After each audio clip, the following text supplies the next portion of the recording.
Listen, I want to talk about this because I want everybody to jump on this, man. Because I feel that as far as superheroes go, that this is arguably, and just hear me out why, that this is probably one of the best superhero properties that we have at the moment. Now, tomorrow could be something better.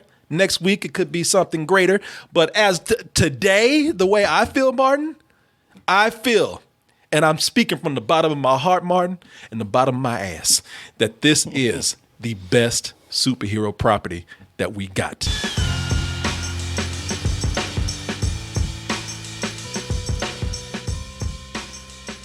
Lacing the shoes, I'm on the move. I got so much to prove.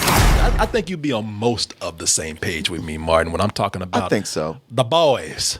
The boys. Them boys, Martin. What about them boys? You know, I read this when I heard that this show was coming out. So I actually didn't finish reading it, but I read most of it. This is a series that was published in 2006, ran to 2012 by Garth Ennis, drawn by Derek Robinson. You see those names at the top right there.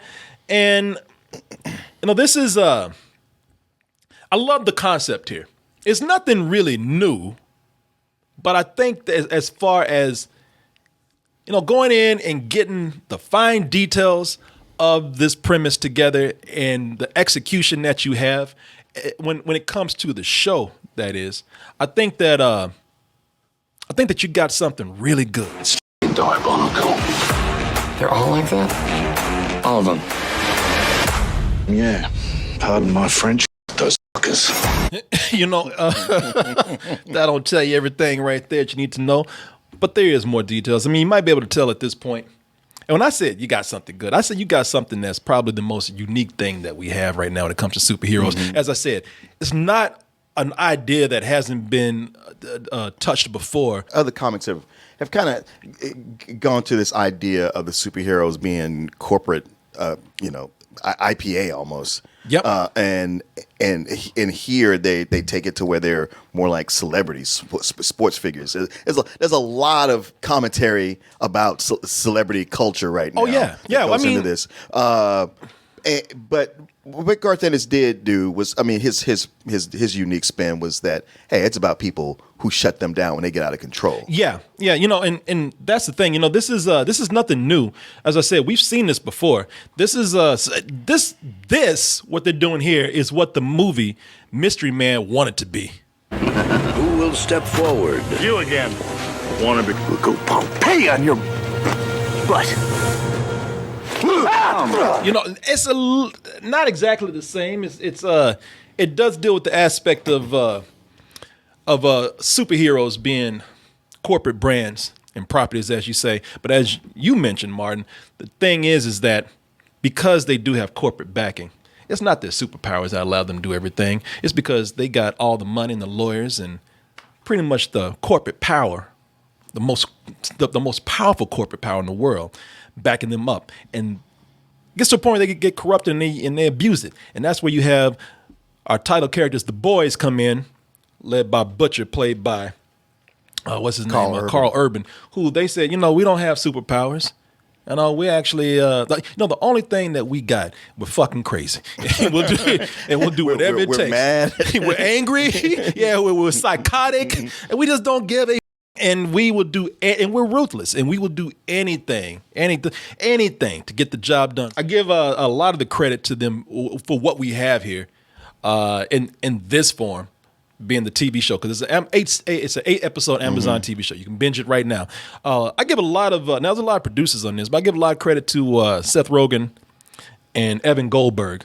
I give a lot to Eric Kripke, who is the showrunner who did Supernatural for so many years, and really knew how to develop this into a TV series.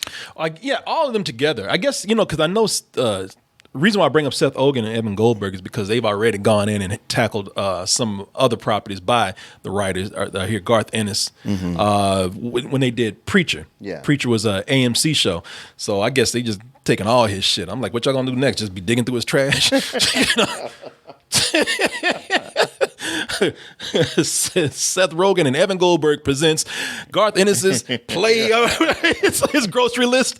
If you have read the book, I even read a little bit of it, you know that it's actually very childish material. It's very dark comedy to the point of being childish, sophomoric. Something that is as gory and violent as this. You know, I'm amazed at how they were able to raise that up on a more mature level of storytelling. Like even making characters that you hate right off the bat. Well, hold that thought. Okay. Yeah, hold that thought, because Martin, now you're stepping into an area. See, I told you we're gonna get along with this. I told you this is gonna be all You right. do this to me every time. I'm about to make a point. You're like, hold on. No, Martin, keep that point. Okay. Martin, it's a good point. Okay. I want to save it. It's Okay. so good. I want to save it for the right moment. Okay. Man. All right. Because Martin, what I got for you right now. Now check this out. You're gonna be thankful I made you save that point. All right. Because Martin, I got 5 reasons here why you should watch The Boys, and there are 5 reasons where, as I said, 5 reasons why not only you should just watch it, but you should watch it because of the reason that I said. I think that you probably, in some ways, maybe not all, you'll see that this is probably the most unique and best superhero property we have right here. Okay. And I want to explain why. And for one, and this is an important one here because everybody's talking about superhero fatigue. This is a cure. It is for superhero fatigue. If you got tired, if you're tired of super, some people out there, man, they say, man, I'm tired of this super shit. Right. You know, I'm tired. I just want to. Can I just see human beings not flying all around the sky, beating each other up, tearing up cities, blowing up things, turning a big green man and shit. I want to say that, with this, and you could probably see why. This show, I think that the reason why it is very much a cure for superhero fatigue is because with it, it's making a statement of superhero movies. You know, the corporate branding of all these superheroes in here, the marketing of superheroes in the show, because they're not just superheroes anymore. They are movie franchises. Right. They are merchandising. It's not about saving people. It's about profit. And the spokespeople, and with that, it's I think it's commenting on actual superhero brands. Yeah. But I do think that it's a comment on how these brands, especially with something like Marvel, these things are getting so big that they're starting to change some things for the worse. Some people feel, now not everybody feels that way, but some people feel like, hey, it's gotten so out of control that it's had this negative impact on movies, movie distribution. It's almost it's suffocating our culture in a way. I mean, true. I'm not saying some this. people feel that way. I think they're wrong. I feel that if it wasn't this, it would be something else. It would that's be doing what they're talking about. This happens to be the popular thing that's the target right now. I think what it is just people say is just whether you have an extreme feeling about it or not, is people are feeling like it's an oversaturation of things happening. But I can see a lot of people relating to the lead characters who are like, you know what, I'm gonna fight this shit. Martin, number 2, these are superheroes for adults, man. Now, again, this is nothing that's new. This is nothing that's different. And I bring this up now because the biggest, and you guys already know this, the biggest superhero brand out there right now, the biggest brand out there right now probably, is Marvel. I'm not trying to talk trash about them. I'm not trying to be cool by, now I'm acting like I'm tired of superheroes. I'm tired of Marvel. That's not what I'm saying. I respect Marvel so much for what they've done. I mean, nobody can deny, that they have changed history by doing what others thought was impossible. And they opened the door for the rest of whatever good or bad that we got with superheroes right now. This golden age of superhero cinema. But it's still a business first. Yeah. You know what I mean? Yeah, it's still overseen by the mouse. It's still then the mouse. Like I said, money first. I don't give a about your story. They do. Give them what they want, but come back with my cash. I see what people are saying when they're talking about that. They feel like Marvel stories are going through cycles. Sure, you got different spins on different things here, but you're kind of telling the same story. Yeah. With a little tweak here and there. Yeah. And the reason why I think that's the case is because it is a business. You have to walk a fine line of how much risk can we take without taking away money. You're not able, as good as Marvel movies are, they're never going to cross a line where they cannot keep getting those bed sheets, toys, lunch boxes, endorsements out there. They're never going to stop doing that. So therefore, they can only get to a certain edge and not tip over. Sure. Even with we even see that with some of the things that they can get a little riskier with. The Netflix shows. The Punisher can beat somebody's head in as much as he likes, man. He can gouge people's eyeballs out. But when he gets up and says, "That's because I don't give a I don't. Nope, you don't give a shit. No F-bombs around here.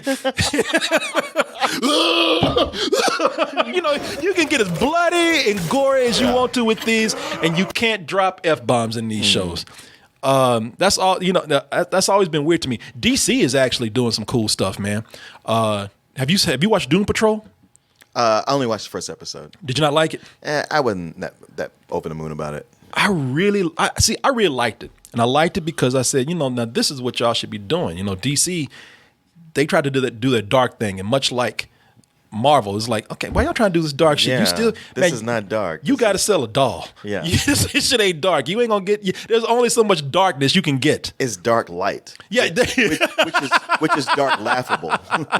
Very true. That's why I said, when they were doing that thing on their DC streaming network or streaming channel, Doom Patrol is something where they were able to go in there and do some very mature adult storytelling. However, it's DC and they still gonna fuck up something. So they couldn't do nothing with that. That streaming service is up and down, man. There's another reason why I'll get into later why it's still not as effective as The Boys. Not only did Amazon give them just a big box of F-bombs, they say, go nuclear with this shit. We don't care. Go to town, man.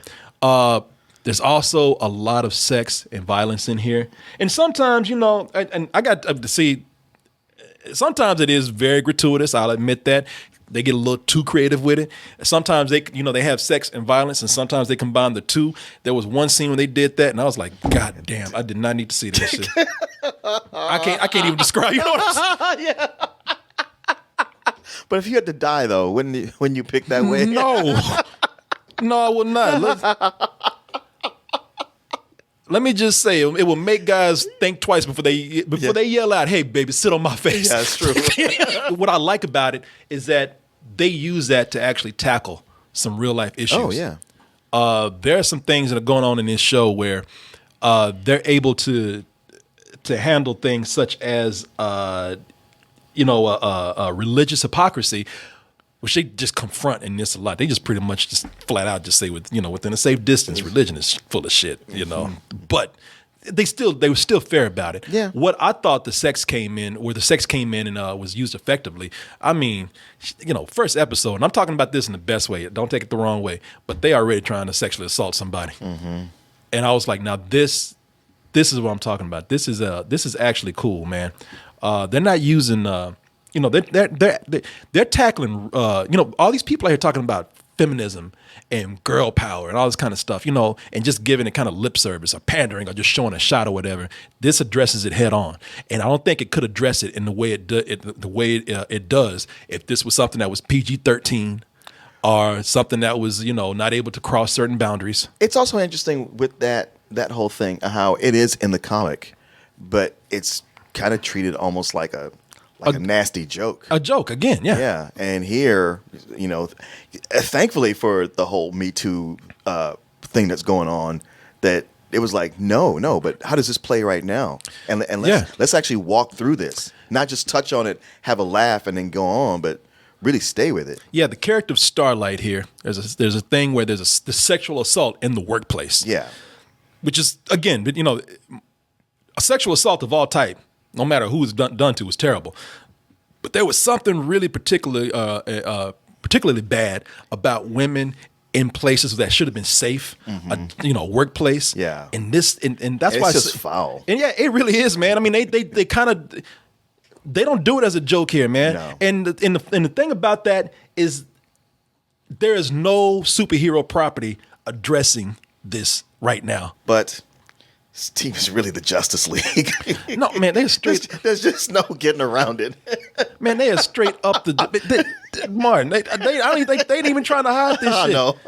And let me tell you something else, man. Let me see if I can find something here. Because there it is. Because they're not only the Justice League, but they want you to know that we're also Zack Snyder's Justice League. Yes, exactly. Yeah, watch it. Look at it. Look at the shadows and shit. Like, yeah. It's just like, yeah. Not only we the Justice League, we're Zack Snyder's Justice League. Just in case so you don't get confused. I ain't hiding this. I'll just come out and say it. I feel bad for the man. I know he feels bad too. He's been out there trying to stir people all up. Yeah. You know, you with me, everybody? Yeah. Somebody should play the Zack Snyder cut. Yeah, I want to see that Zack Snyder cut too. Zack Snyder. With a fake nose on. No, he's been going places talking about, can y'all believe they did me like this? Yeah. And meanwhile, Amazon like, you know what, man? You. You know what this does? This makes me want to go back to my review. Looking at this, I'm sorry. Now you go. I'm going to be Mr. Asshole Coleman right here. It makes me want to go back to my review of Justice League, where I gave it a matinee. Wants me to take my review and wipe my ass with it. I look at this and I say, that is a mistake. I never should have done that. Yeah, because you realize how much could have been done with that. Y'all, today, I am making a public apology. I never should have given Justice League a matinee. I'm thinking about that shit right now. Well, we knew that when you said it. Yeah, it's like, we tried to tell you. Let's go to number. Which one am I on? 3. Getting yourself all worked up. Getting mad at me. Well, this is why I told you to hold off. Okay. Did you keep that point? Did you pin it somewhere? I lost it. He's like, I don't remember what it was. Martin, let me refresh you. Okay. 3, the heroes felt real. Oh, yeah. Oh, yeah. Because in the comic, like I said, they were almost one-dimensional. And here you got good actors and good scripts where, so many of those heroes who are so detestable, toward the end, I was like, it's not like I like you, but I do feel for you. That's, you see, at least I'm somewhat sympathetic. Even the most, even the worst of them, I was still kind of like, I guess I can't hate you because, man, I know more about you now. Yep. Whether they call them supers. Yeah. In the show. Now, whether they are supers or they're non-supers, just average human beings or whatever you want to call them, everyone, it's not just about giving the superheroes more depth. A good story gives characters depth, no matter what they are. And everyone in this show has a level of depth to them. Mm-hmm. Even if you don't feel bad for them, there is a sympathetic angle that's played there. Yeah. It's not just, I'm evil. Yeah. You know what I mean? It's just like something, if life had treated somebody better or life had taken a different turn, these people probably wouldn't be so bad. Yeah.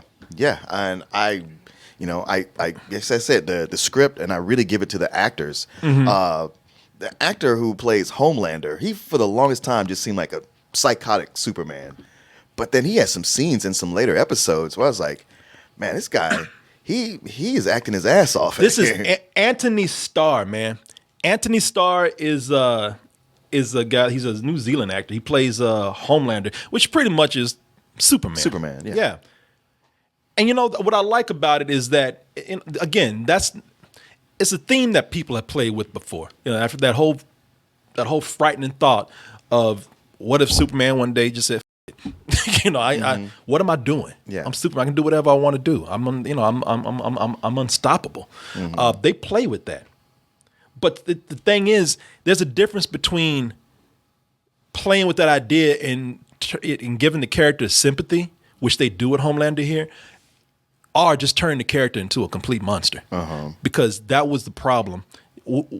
That's the problem with what? What do you think I'm going to say? Brightburn, man. Where they just did nothing. They wanted to play the horror angle of this thing up so much that that's what they did. They just wanted to make a horror icon. So instead, what you got was, I thought it would have been cool, and this is why I think you and I were kind of low on the film a little bit, because it's like there's no depth to it. All you got is you just got a kid with a sock on his head who's acting like a dick. What if he became corrupt? What if he just became human? Because Superman is not emotionally. It's not even human. He's like, I have these morals, this high moral standing that I never cross. I never lose it. I'm always an upstanding citizen, all about America and everything. What if he just became fragile one day because he just couldn't take it anymore?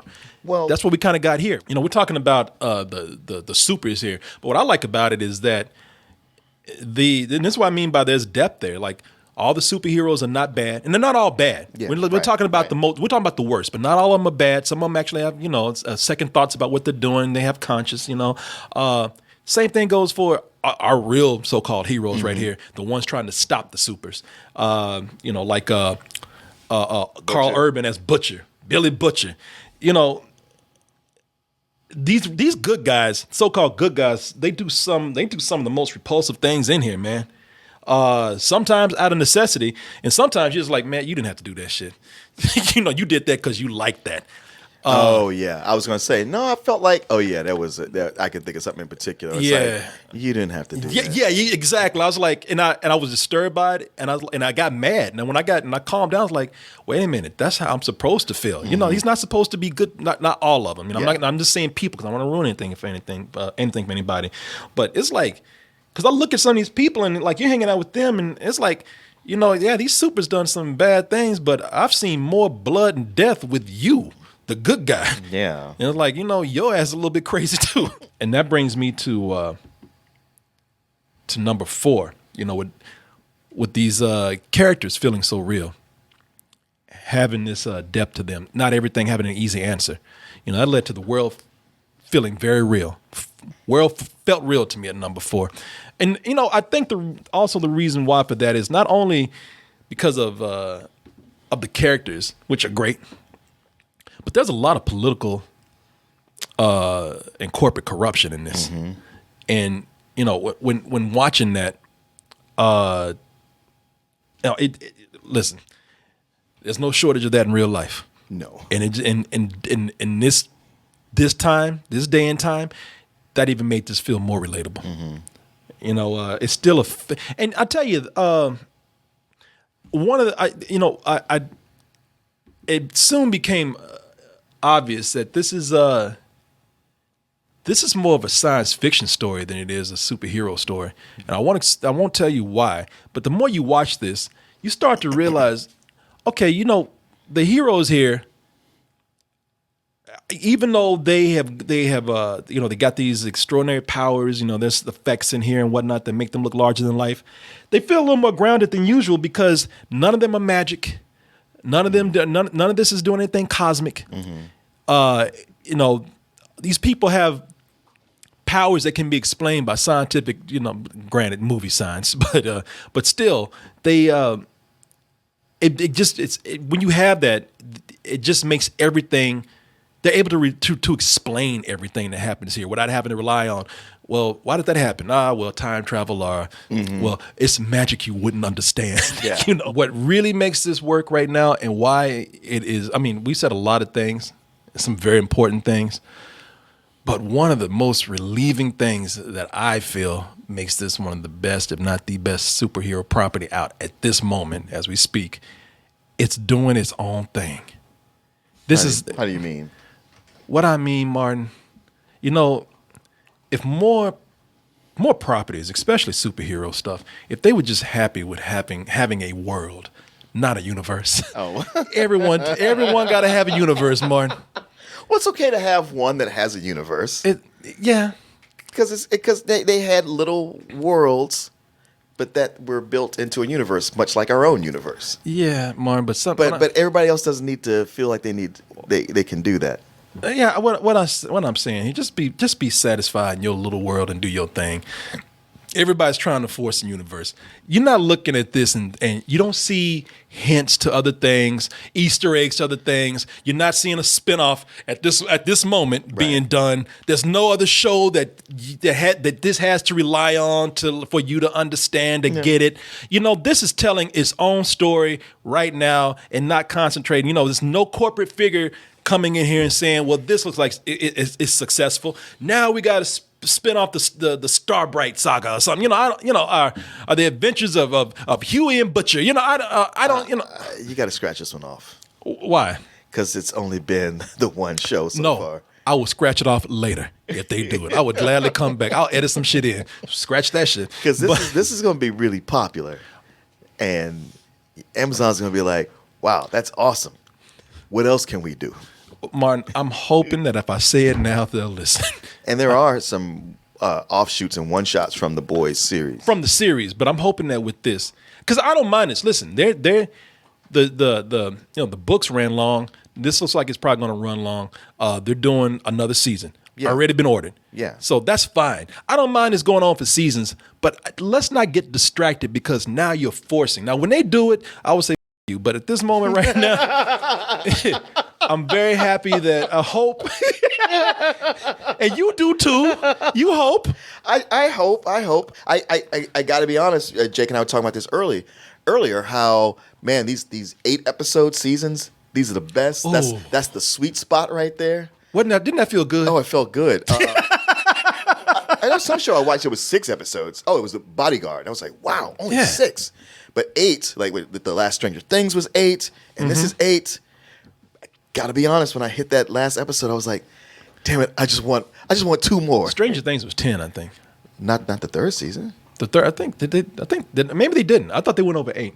But they didn't, groovy. Right. But maybe I could be wrong. I know it feels like it was short. You know me, I'm stupid. I'm wrong. I'll just go with that right now. But 8 episodes. This is great. Doing what it needs to do in its own self-contained world. That way they're not distracted, trying to tell something else and not staying focused on what's important here. It's tight. And I gotta say, unlike the comic, it has momentum. It has a lot of momentum right off the bat. Within those 8 episodes, they tell a lot of story. Yeah, they played it out as if they didn't know they were going to get a second season, which I don't know how they didn't know because it's pretty obvious as this was working so well. Now that we're done with that part right there, let's talk about let's just quickly talk about some of the good things in here that are working and some of the bad things. Some of the things that might not be working. We've already given our 5 reasons. Let's just talk about the show in general, man. When you bring up the budget on this, I got to tell you that budget hit a sweet spot. That budget hit a point where you don't have enough money to go crazy, to go all Marvel.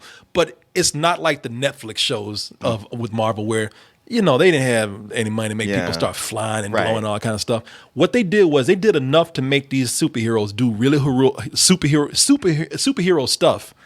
Fly, blow, cause big explosions and whatnot. But the budget doesn't allow them to go too far. Right. So they still feel like heroes, but they feel like heroes that are still grounded right now. I think at least that's the way I see it. No, that's the way I thought too. I got to tell you, when we talk about how this show, how it presents these morals in these really gray areas where you have to think about this for a while before you say something's right or wrong. There's a scene in here with a plane crash. Yeah. And I was very angry about it at first, but then I thought, okay, you're an asshole, but you make sense. Yeah, that's the thing. He explains it. You're like, but I mean. Yeah, exactly. There are moments in here where this had me thinking more than any other kind of superhero thing. There are real life consequences here. Yeah. It feels like, this whole thing with superheroes causing collateral damage. I mean, that's how it would kind of be in real life, man. When you think, look, I know that this is a fantasy world, but let's just for a moment suspend disbelief and think about superheroes if they really someday magically appeared and they were able to do what they do that we see in the movies, but applied to real world life situations. The enemies they just declared war. That's and imagine where they were. They're not always stable. There would be, man.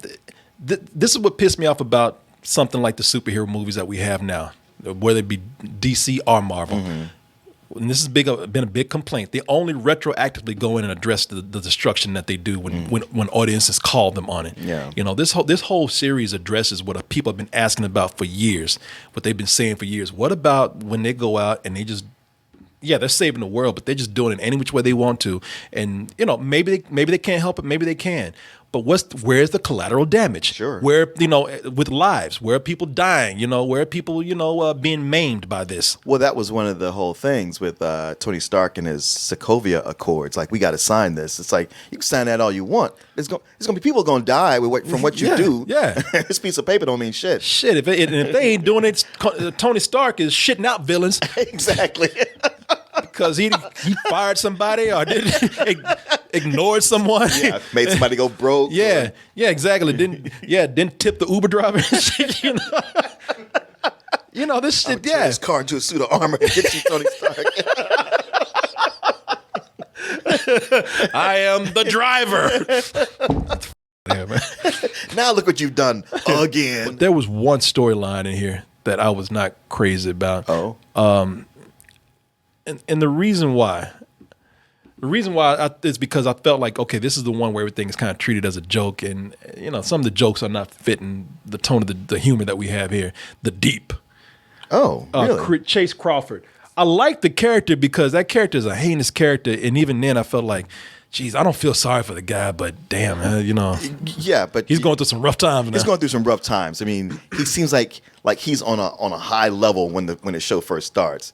And the longer it goes on, you get to see like, oh no, he deserves everything he gets. Yeah, but he's on a much lower level, and it's his insecurity that makes him act. It's out. just a lot of animal jokes in here, a lot of animal sex jokes and a lot of animal jokes in general that I just didn't think. Not because they're cruel to animals or anything. No, I just thought that they were just kind of, it's the more cartoony side of the show. Because his power is to like Aquaman to talk to fish and all that kind of stuff. But I thought the sex scene with him worked, and I found it like where the other thing haunted you. That was the one that disturbed me. That one sex scene with him. That shit made my flesh crawl. Yeah, and it's not as bad as we describe it. It's just something that's like, damn, it looks like that hurts. Yeah, but overall, and it was kind of like, well, okay, you kind of getting, you're just desserts. No, yeah, exactly. Man. Yeah, how you like that? Do you think that along with Watchmen and The Boys that we could possibly be seeing maybe a new superhero glut? No, hopefully not a glut, but at least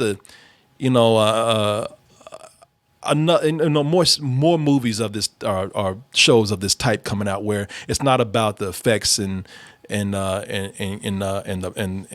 explosions and all that. It's more about the storytelling on this more human level. Sure.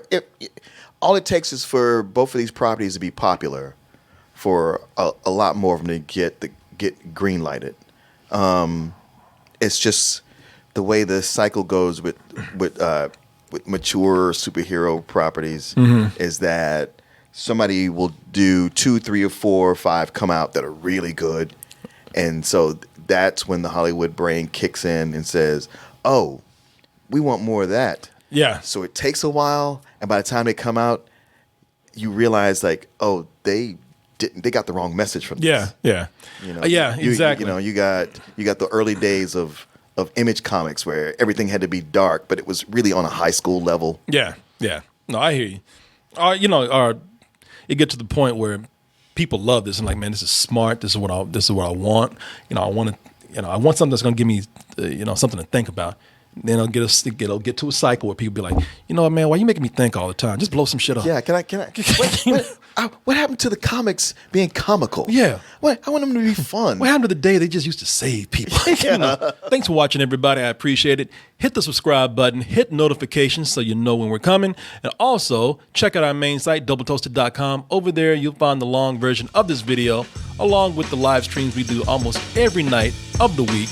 Check out our store and support us at dtmerch.com. And remember, if nothing else, stay toasty.